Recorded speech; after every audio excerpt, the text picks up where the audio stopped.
Bà mẹ chồng ép Maria đưa tiền thuê nhà và cả tiền bồi thường hư hỏng, không đưa thì lập tức đuổi đi. Trước thái độ cứng rắn của bà mẹ chồng, Maria rõ ràng không phải đối thủ.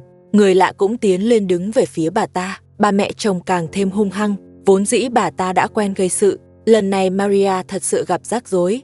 Maria liên tục nói lời nhún nhường, xin bà mẹ chồng đợi thêm, chờ ông bố chồng tới giải quyết. Bà mẹ chồng biết nếu ông bố chồng tới sẽ rắc rối, liền bảo người lạ vào trong nhà, ném hết chăn mền của Maria ra ngoài. Maria cũng không dám phản kháng, dù sao căn nhà này cô ta chiếm đã lâu, trước giờ chưa từng trả tiền thuê. Bà mẹ chồng kéo chăn mền ra ngoài, xem ra hôm nay Maria không trả tiền, chuyện này rất khó yên ổn. Maria bảo con gái mang chăn mền vào lại, bà mẹ chồng liền ra tay ngăn cản, bắt Maria phải nghe lời. Maria nói mình thật sự không có tiền, xin họ đợi thêm vài ngày, nhất định sẽ trả. Đúng lúc Maria bối rối, bên ngoài có người gõ cửa. Maria bảo con gái ra mở cửa, là ông bố chồng tới. Ông thấy bà mẹ chồng liền hỏi sao bà ở đây. Soja chẳng phải nói, bà đang bệnh nằm viện sao? Bà mẹ chồng nói mình tới đòi tiền thuê, bà cần tiền chữa bệnh mà. Vợ cả không cho, ngay cả người quay phim cũng không cho, nên bà chỉ còn cách tới tìm Maria. Ông bố chồng hỏi người lạ bên cạnh là ai. Bà mẹ chồng nói là người bà thuê giúp việc, sợ mình không đuổi được Maria nên mới gọi tới giúp. Người lạ cũng nói chỉ là người được thuê, mọi chuyện không liên quan tới hắn. Bà mẹ chồng tiếp tục ép Maria đưa tiền. Maria nói với ông bố chồng mình thật sự không có, xin ông cho khất thêm vài ngày. Ông bố chồng bảo bà mẹ chồng về trước, ông còn chuyện cần hỏi bà. Bà mẹ chồng bảo đưa tiền rồi bà sẽ đi, có tiền mới rời khỏi đây. Ông bố chồng nói bà chỉ nghĩ cho bản thân. Bà có biết con gái lớn đã bị người ta bế đi không? Bà mẹ chồng nói bà không biết, bà nói mình đang ở bệnh viện, rồi bảo người lại thấy khó chịu, phải rời đi ngay. Maria gọi điện bảo ông bố chồng tới, nói rằng mái nhà bị dột, cô ta định sửa lại mái, và bảo ông bố chồng trả tiền công.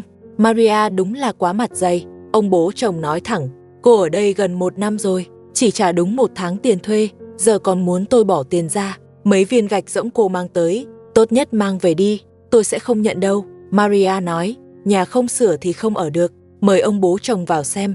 Vào trong nhà, Maria chỉ chỗ mái bị hở gió, bảo ông bố chồng nhìn kỹ. Cô ta nói mái nhà không xếp đá, hễ mưa gió là nước tạt khắp nhà. Cô ta nói làm vậy là vì nhà chung, nếu không sửa, sau này ai dám thuê nhà nữa.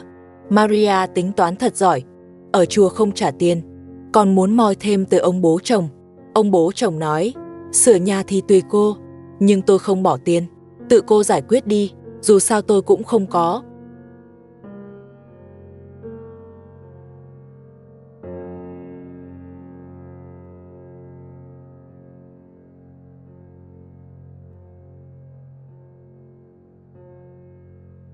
Dù Maria nói thế nào, ông bố chồng vẫn không đưa tiền. Maria lại nghĩ cách khác. Cô ta nói đứng nói chuyện mệt, mời ông bố chồng vào ngồi, pha trà cho ông uống. Vào trong nhà, Maria bưng trà ra cho ông, rồi mang thêm trái cây, ngồi xuống trò chuyện cùng ông. Cô ta nói mình nuôi 3 đứa nhỏ, không có chỗ dựa, lại không thể ra ngoài làm việc. Nếu không được ông bố chồng kêu mang, họ đã phải lang thang rồi. Cô ta luôn nhớ ơn ông bố chồng, không biết báo đáp sao cho đủ. Maria đúng là cao tay, chỉ vài câu nói đã khiến ông bố chồng đổi ý. Ông nói ông cũng hiểu, nuôi 3 đứa trẻ rất khó khăn. Trước giờ ông vẫn hay giúp, tiền sửa mái ông sẽ lo, dù sao cũng là nhà của mình. Maria lại lợi dụng điểm yếu của ông. Ở chùa, ăn chùa, không mất gì. Cũng không hẳn là lỗi của Maria, vì ông bố chồng thương cô ta.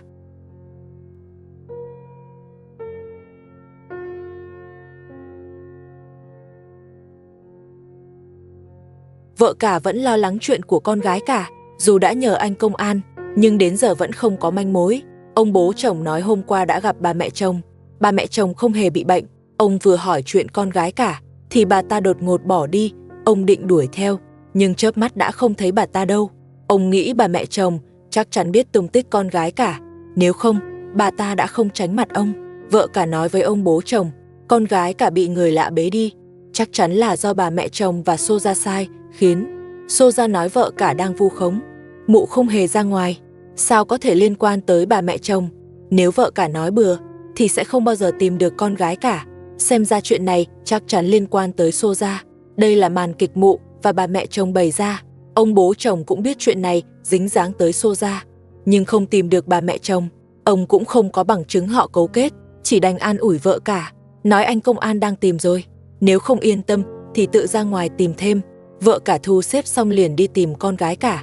Vợ cả tới tiệm in ảnh, từ điện thoại của người quay phim tìm được ảnh của con gái cả, hy vọng chủ tiệm in giúp một bản để cầm đi hỏi khắp nơi. Rất nhanh chủ tiệm đã in xong, vì thương cảm, chủ tiệm không lấy tiền của vợ cả. Vợ cả cầm tấm ảnh, bắt đầu hỏi khắp ngoài đường, xem có ai từng thấy con gái cả không, nhưng câu trả lời đều giống nhau. Vợ cả vẫn không bỏ cuộc, tiếp tục hỏi các cửa tiệm ven đường, hy vọng có thêm manh mối. Các chủ tiệm cũng nói không thấy. Vợ cả lại ra đường hỏi người qua lại, cả tài xế taxi cũng đã hỏi, vẫn không có tin tức gì về con gái cả. Thật ra người kể chuyện thấy vợ cả tìm thế này cũng không phải cách hay, anh ta nên quay về tìm Soja. Nếu Soja không chịu thừa nhận thì bắt người bế cả cặp song sinh của mụ, xem mụ còn nói hay không. Vợ cả đúng là quá hiền. Vợ cả vẫn cầm bức ảnh, tiếp tục tìm con gái cả trong thành phố. Dù đã hỏi rất nhiều người, nhưng vẫn không có tin tức gì. Cô lại đến các làng gần đó, gõ cửa từng nhà để tìm. Hành động của vợ cả rất đáng khâm phục, nhưng làm vậy chẳng khác nào mò kim đáy bể, gần như không thể tìm thấy con gái cả. Sau khi đi khắp làng một vòng, vợ cả mệt đến kiệt sức, cô đành quay về nhà. Vừa về tới nơi, ông bố chồng liền hỏi có manh mối gì không. Vợ cả nói mình đã tìm khắp đường phố và cả những ngôi làng xung quanh, vẫn không có manh mối về con gái cả. Ông bố chồng bảo cô đừng lo, con gái cả chắc chắn sẽ tìm được. Vợ cả nói với ông bố chồng, nếu con gái cả có chuyện gì, cô sẽ tìm Soja tính sổ. Soja nghe thấy lời của vợ cả, mụ cũng từ trong nhà đi ra, rồi bắt đầu bắt nạt vợ cả. Mụ nói con cô bị bế đi, thì liên quan gì tới tôi. Soja còn giật lấy ảnh của con gái cả, định xé nát tấm ảnh đó. Việc này đúng là sát muối vào nỗi đau của vợ cả. Ông bố chồng lập tức mắng Soja. Ông nói người quay phim đã thấy hết, trước khi con gái cả bị bế đi, chính mụ đã đưa tiền cho bà mẹ chồng, rồi bảo bà ta rời đi. Thế mà mụ còn nói với tôi, bà ta đi bệnh viện. Hôm qua tôi đã gặp bà mẹ chồng rồi, bà ta khỏe mạnh bình thường, nhưng vừa thấy tôi là bỏ chạy. Chắc chắn là các người có trò mờ ám. Mau nói tung tích con gái cả, hoặc nói cho tôi biết bà mẹ chồng đang ở đâu. Soja thừa nhận đã đưa tiền cho bà mẹ chồng, vì bà ta nói mình bị bệnh. Còn có thật sự bệnh hay không thì tôi cũng không biết. Có giỏi thì ông tự đi hỏi bà mẹ chồng. Sao lúc nào cũng nhắm vào tôi. Soja bây giờ tỏ ra cứng miệng hơn trước, thậm chí còn dám nói kiểu đó với ông bố chồng. Ông bố chồng lại tiếp tục dạy dỗ mụ và nói rõ với mụ, nếu có bằng chứng chứng minh là mụ làm, tôi nhất định sẽ đuổi mụ ra ngoài. Gia đình này không cần mụ nữa. Nói xong ông bố chồng bảo vợ cả thu dọn, đi hỏi anh công an thêm thông tin, còn ông sẽ đi tìm bà mẹ chồng. Vợ cả ôm theo con gái nhỏ, cô đi khắp vùng núi tìm con gái cả. Vì đi quá gấp nên cô không mang theo thứ gì. Người quay phim quay lại lấy cho cô cái chăn và sữa bột cho con gái nhỏ. Vợ cả cảm ơn anh ta, rồi đắp chăn lên cho con gái nhỏ. Sau đó tiếp tục đi tìm. Vợ cả tìm trong núi rất lâu, nhưng không gặp được ai. Con gái nhỏ cũng đói rồi, vợ cả đành dừng lại. Cô lấy sữa bột người quay phim mang tới, pha cho con gái nhỏ, rồi cho con bé uống. Sau đó cô cho con gái nhỏ vào túi, đựu trên lưng và tiếp tục đi tiếp. Cô đến một hộ dân sống rải rác. Vợ cả đưa ảnh con gái cả cho người chăn cừu xem, hỏi họ có từng thấy con anh không. Người chăn cừu nói họ ít khi ra ngoài nên không thấy đứa trẻ này. Sau đó vợ cả lại sang nhà khác hỏi, câu trả lời vẫn như vậy, họ đều không thấy. Bảo vợ cả sang chỗ khác hỏi thử. Vợ cả lại đến một nhà khác, hỏi họ có thấy con gái cả không. Khi người chăn cừu đang xem ảnh thì có thêm một người đi tới. Hai người vì xem ảnh mà suýt đánh nhau. Hóa ra đó là hai người vợ của nhà đó. Vốn dĩ họ đã không hòa thuận, thường xuyên cãi cọ nhau. Một bà vợ trả lại ảnh cho vợ cả, nói rằng cô không thấy con gái cả, bảo cô đi hỏi nơi khác. Vợ bé nói mình đã thấy, nhưng không nói cho cô biết. Vợ cả nghe nói đã thấy con gái cả, liền hỏi vợ bé thấy ở đâu. Một người nói, vợ bé thường xuyên nói dối. Chúng tôi sống cùng nhau, tôi không thấy thì cô ta cũng không thể thấy. Người đó còn đuổi vợ bé đi. Cô nói vợ cả đã đủ đáng thương rồi, không cần phải lừa cô nữa. Vợ cả vẫn quay lại hỏi cho chắc. Vợ bé nói với cô, tôi từng thấy trên núi hay có trẻ con chơi, có khi đó chính là đứa anh đang tìm. Một người nghe vợ bé lại nói bừa, liền bảo cô ta im miệng. Cô bảo vợ cả nên đi hỏi chỗ khác. Lời của vợ bé không thể tin, cô ta chỉ đang trêu chọc cô. Vợ cả thật sự quá đáng thương. Anh gặp hai người vợ của trong nhà, trong đó có một người còn cố tình trêu chọc vợ cả. Vợ cả đành phải rời đi. Cô cõng theo con gái út, đi vào một căn nhà cũ nát, định nghỉ chân một lát. Lúc này con gái út đã ngủ thiếp đi, vợ cả vừa khóc vừa thu xếp cho con. Bên ngoài lúc này quá lạnh, cô sợ con gái út bị cảm. Đúng lúc đó có một người lạ từ xa đi tới. Anh ta hỏi vợ cả đang làm gì, có cần giúp đỡ không? Vợ cả kể lại chuyện mình đi tìm con gái cả cho anh ta nghe, rồi hỏi người lạ có từng thấy con gái cả không. Người lạ nói là không. Sau đó anh ta giúp vợ cả đặt con gái út vào túi rồi rời đi. Vợ cả ôm con gái út khóc một lúc, rồi lại cõng con tiếp tục đi tìm con gái cả. Đi chưa được bao xa, người lạ ban nãy cùng vợ anh ta lại đuổi theo. Họ mang đồ ăn và nước cho vợ cả, bảo cô ăn lót dạ trước, rồi nói trời đã tối rồi, cứ tìm thế này rất nguy hiểm. Nếu muốn về nhà, họ có thể lái xe đưa về. Vợ cả nói mình không muốn về nhà, cô muốn tiếp tục tìm con gái cả. Người lạ bị vợ cả làm cho cảm động, anh ta mời vợ cả về nhà mình nghỉ tạm, cũng có thể ở lại nhà họ. Vợ cả vô cùng cảm kích, sau đó cùng người lạ đi về nhà của anh ta. Người lạ trải sẵn chăn, bảo vợ cả tối nay cứ ở lại đây, còn trấn an vợ cả đừng sợ, anh ta và vợ đều là người tốt. Sau đó anh ta bật lò sưởi cho vợ cả sưởi ấm, vợ người lạ cũng pha trà mang ra, rồi họ ngồi xuống trò chuyện. Người lạ hỏi con gái cả bị mất thế nào, vợ cả kể lại toàn bộ đầu đuôi sự việc. Người lạ nói con của cô có thể liên quan tới vợ lẽ của chồng cô. Anh ta còn khuyên nên nhờ công an giúp, vì cô mang theo con rất bất tiện. Vợ cả nói cô cũng nghi là xô ra làm, nhưng cô không có chứng cứ. Cô cũng đã nhờ công an giúp rồi, nhưng đến giờ vẫn không có manh mối. Cô rất lo cho con gái cả, nên mới ra ngoài tìm kiếm. Người lạ bảo cô đừng quá lo, hôm nay cứ ở lại đây đã. Ngày mai họ sẽ lái xe chở vợ cả đi tìm, hoặc đưa cô trở về nhà.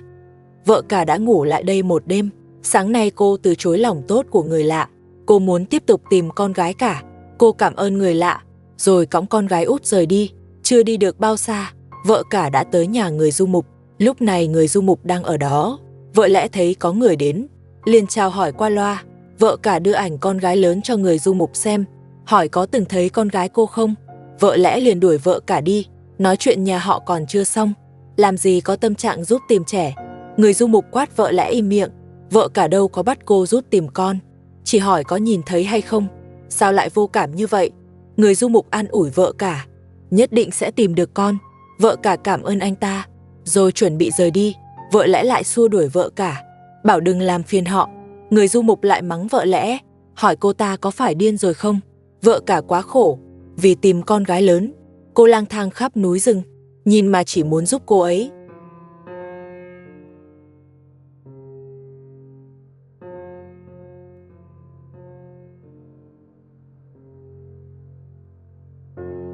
Con gái út đói rồi.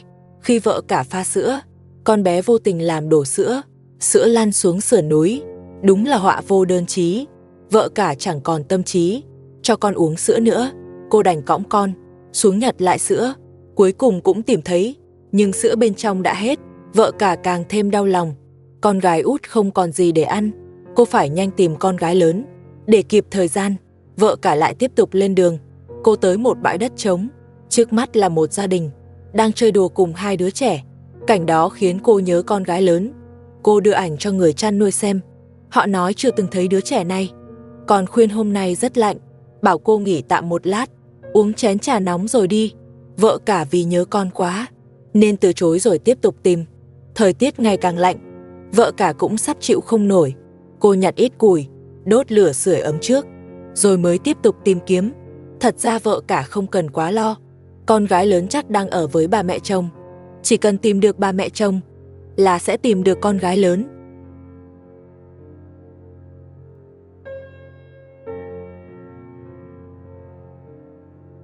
Con gái lớn đã mất tích 3 ngày rồi. Hôm nay, vợ cả cùng con gái út tiếp tục đi tìm. Trên núi rất ít người, đi rất xa mới gặp một hộ gia đình. Vợ cả thấy người liền chào hỏi, rồi lấy ảnh cho họ xem, hỏi có từng thấy con của cô không. Nếu thấy mong họ cung cấp manh mối. Người chăn nuôi xem ảnh, nói là không thấy, cả ngọn núi chỉ có nhà chúng tôi, chắc chắn không gặp đứa trẻ nào. Vợ lẽ của ông ta liền đuổi vợ cả đi, nói chuyện trong nhà còn chưa xong, lấy đâu thời gian giúp tìm con. Vợ cả người chăn nuôi bảo cô đừng để ý, cô ta giống như người điên. Vợ lẽ nói mình không điên, chỉ kẻ điên mới khắp núi tìm con. Trời lạnh thế này, trẻ con cũng chết cóng. Vợ cả nghe mà đau đến muốn khóc. Người chồng nói với vợ cả, Vợ lẽ nói năng không bình thường, con của cô chắc chắn không ở núi. Cách tìm của vợ cả thật khiến người ta lo.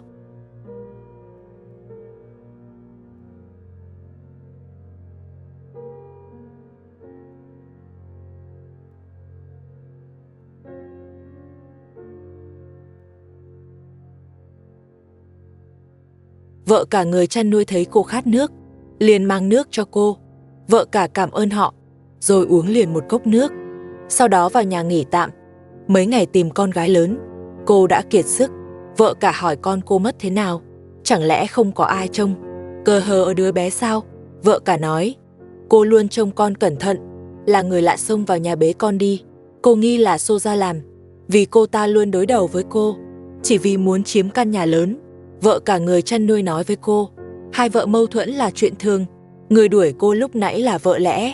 Mụ đối xử ác, cô phải ác hơn mụ, như vậy mụ mới sợ, địa vị trong nhà mới vững. Lời này thật quá đúng. Vợ cả nên mạnh tay hơn Soja, để mụ ta nhìn thấy là sợ, sẽ không dám bắt nạt nữa. Vợ cả nghỉ ngơi một lúc, rồi hỏi quanh đây còn ai nữa không. Người chăn nuôi nói là không còn. Tôi chắc con cô không ở núi, cô nên về nhà đi. Một người ôm con lang thang trên núi rất nguy hiểm, chi bằng về nhà, để cả gia đình nghĩ cách khác. Vợ cả nghe xong cũng đồng ý, rồi cùng con gái út xuống núi. Cô còn nói lại, về hỏi lại Soja lần nữa, chắc chắn là Soja làm. Vợ cả dường như quên một người, cô nên bảo công an đi tìm ba mẹ chồng. Có khi con gái lớn ở cùng ba mẹ chồng.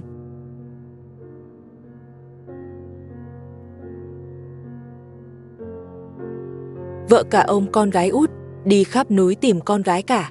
Ông bố chồng lại như không có chuyện gì, còn sang tìm Maria nói chuyện. Ông hỏi mái nhà đã sửa xong chưa? Maria nói đã sửa xong rồi dẫn ông bố chồng sang xem. Ông nhìn mái nhà rất hài lòng. Ông hỏi hết bao nhiêu tiền. Ông liền đưa tiền cho Maria. Maria nói tốn 10 triệu omen. Ông bố chồng hỏi sao lại nhiều vậy? Maria nói như vậy không nhiều, bao gồm tiền vật liệu và công thợ.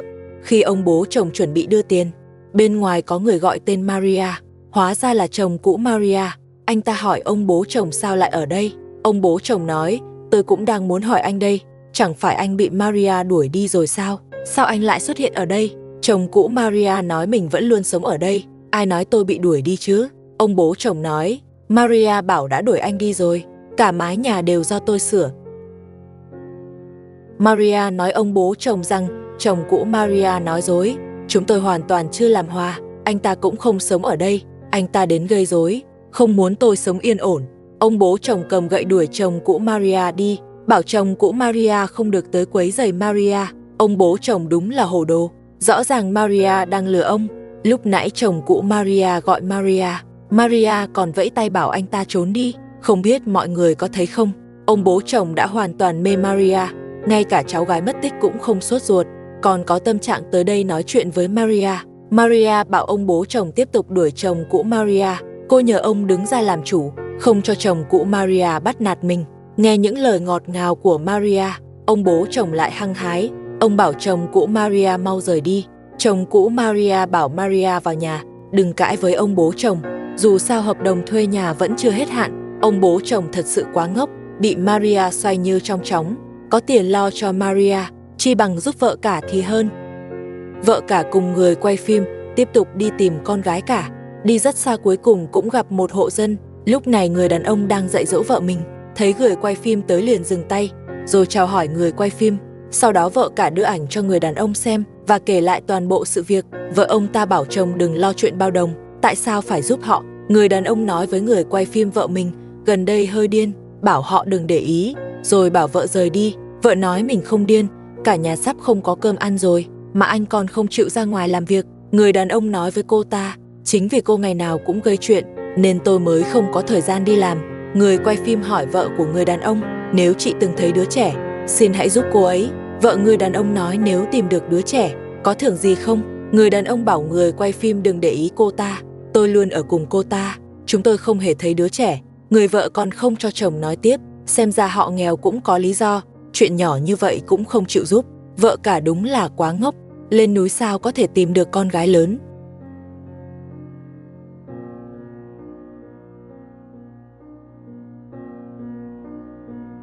Người đàn ông nói với vợ cả, muốn tìm con thì hãy vào thành phố, trên núi là không thể tìm thấy, bọn họ không thể giấu đứa trẻ ở đây. Vợ người đàn ông bảo vợ cả mau đi đi, đừng làm chậm việc chồng tôi ra ngoài kiếm việc. Người chồng đẩy vợ ra, bảo cô ta vào lều. Sau đó anh ta nói với người quay phim, tôi rất cảm thông với hoàn cảnh của người phụ nữ này, nhưng tôi thật sự không thấy con của cô ấy. Rồi anh ta trả lại tấm ảnh cho vợ cả, bảo cô ấy vào thành phố tìm thử, ở đó có thể sẽ tìm được đứa trẻ. Người vợ lại chạy ra gây chuyện, cô ta không cho chồng nói thêm với vợ cả. Người đàn ông tức giận định động tay, bị người quay phim kéo ra can ngăn. Người vợ kéo vợ cả, bắt cô mau rời đi. Cô ta nói, cô sẽ không bao giờ tìm được con mình. Sao lại có người phụ nữ như vậy? Chẳng trách chồng cô ta phải dạy dỗ. Người chồng bảo vợ xin lỗi vợ cả. Người quay phim cũng nói, người phụ nữ đó quá đáng, nhưng cô ta nhất quyết không xin lỗi. Người chồng cũng không còn cách nào, đành quay sang nhờ vợ cả bỏ qua cho cô ta. Trên đường đi tìm con gái cả, vợ cả liên tục gặp đủ chuyện trắc trở. Mỗi lần nghe người ta nói rằng tìm con trong núi là không thể, vợ cả chỉ biết lặng lẽ rơi nước mắt. Sau khi đi vòng quanh mấy ngọn núi, ANH công an cũng nhắc vợ cả, có lẽ nên đổi chỗ tìm kiếm, người lạ không thể bế trẻ lên núi được. Anh công an bắt đầu nghĩ cách giúp vợ cả. Anh nói với vợ cả, anh sẽ về báo cáo tình hình với cấp trên, rồi tổ chức người xuống thành phố tìm kiếm. Vì vợ cả còn bế theo con gái út, hay là vợ cả về nhà trước đi, nếu nghi là Xô ra làm, thì về nghĩ cách hỏi rõ mụ, rồi gọi chồng cô tới, cùng nhau bàn cách giải quyết. Anh ta còn bảo vợ cả đừng lo, con gái cả chắc chắn vẫn an toàn, có tin gì sẽ báo lại ngay. Nói xong hai người chia tay, vợ cả ôm con gái út trở về nhà. Tuyết trên núi vẫn chưa tan, vợ cả khát nước, cô bốc tuyết bỏ vào miệng rồi đi tiếp. Lẽ ra vợ cả nên bắt cặp song sinh của Xô ra, để Xô ra tự tìm đến giải quyết. Băng qua núi tuyết, vợ cả gặp một gia đình, cô vẫn lấy ảnh con gái cả ra hỏi, nhà này chỉ có hai mẹ con, họ đều chưa từng thấy con gái cả, vậy là chắc chắn con gái cả không ở trên núi. Vợ cả lên đây tìm là sai hướng, cô mệt rã rời, đành ngồi xuống nghỉ tạm. Bà cụ này rất tốt bụng, bà nhìn ra nỗi lo của vợ cả, nên bảo cô ngồi nghỉ trên bậc đá, rồi pha trà mang ra cho cô uống, ngồi cạnh an ủi cô. Bà nói vợ cả nhất định sẽ tìm được con gái cả, dặn cô trong lúc tìm con cũng phải giữ sức khỏe. Bà còn định nấu cơm cho cô, nhưng vợ cả từ chối, cô phải về gấp tìm Xô ra. Bà cụ tốt bụng gọi con trai ra, nhờ anh ấy giúp bế em bé đưa vợ cả về nhà. Vợ cả cảm ơn tấm lòng của họ, cô nói mình vẫn đi được, rồi khoác hành lý lên lưng, ôm con gái út rời đi, chỉ mong vợ cả sớm tìm được con gái cả. Con bé đáng yêu như vậy, thật không đáng phải chịu khổ thế này. Vợ cả vì đi tìm con gái cả, bàn chân đã phồng rộp đến bật máu, cô vừa khóc vừa xem lại vết thương. Con gái út cũng phải chịu khổ theo cô. MII mà con bé rất ngoan nên không quấy khóc, nếu không vợ cả còn đau lòng hơn nữa. Cô lại ngồi xuống khóc thêm một lúc, rồi chỉnh lại đồ đạc cho con gái út, sau đó đứng dậy tiếp tục về nhà. Trên đường vợ cả gặp một người chăn cừu, cô hỏi thăm tung tích con gái cả, rồi lấy ảnh ra cho ông ấy xem. Người chăn cừu nói ngày nào ông cũng thả cừu ở đây, ông không hề thấy con của vợ cả, khuyên vợ cả sang chỗ khác hỏi tiếp. Vợ cả cõng con gái út tiếp tục đi về phía trước. Cuối cùng vợ cả cũng về tới nhà. Xô ra hỏi sao cô lại về, chẳng phải cô đã nói không tìm được con gái cả thì không quay về sao? Vợ cả bắt Xô ra giao con gái cả ra. Cô nói con gái cả là do Xô ra thuê người bắt đi, nếu không giao con ra, anh sẽ để công an bắt Xô ra. Xô ra nói rằng cô không có bản lĩnh tìm được con, giờ lại đổ tội cho tôi. Xô ra giật lấy con gái út từ tay vợ cả. Mụ bảo vợ cả đi gọi công an tới, để xem khi không có chứng cứ, công an sẽ bắt mụ kiểu gì. Mụ còn nói mọi chuyện đều phải có chứng cứ. Vợ cả khẳng định chính Xô ra thuê người bắt con gái cả. Xô ra nói vợ cả, ANG nói bậy và bắt mụ đưa ra chứng cứ. Vợ cả ôm lại con gái út và bảo nó vào nhà, rồi lại chuẩn bị lao vào đánh Xô ra. Xô ra cũng không nhường, hai người lại tiếp tục cãi nhau. Vợ cả thật sự nên dùng đầu óc, đã Xô ra không thừa nhận việc bắt con gái cả, vợ cả nên thuê người bắt luôn cặp song sinh của Xô ra, để xem lúc đó Xô ra có hoảng không. Cứ đứng đây cãi nhau với Xô ra, hoàn toàn không giải quyết được gì. Nằm mề mưu mẹo và đấu trí, vợ cả rõ ràng không bằng Xô ra. Đây cũng là lý do cô luôn bị Xô ra ức hiếp bấy lâu nay. Hoặc vợ cả nên gọi Abu tới, để Abu giải quyết. Chỉ dựa vào vợ cả, rất khó moi được từ miệng Xô ra tung tích của con gái cả. Mọi người thấy sao?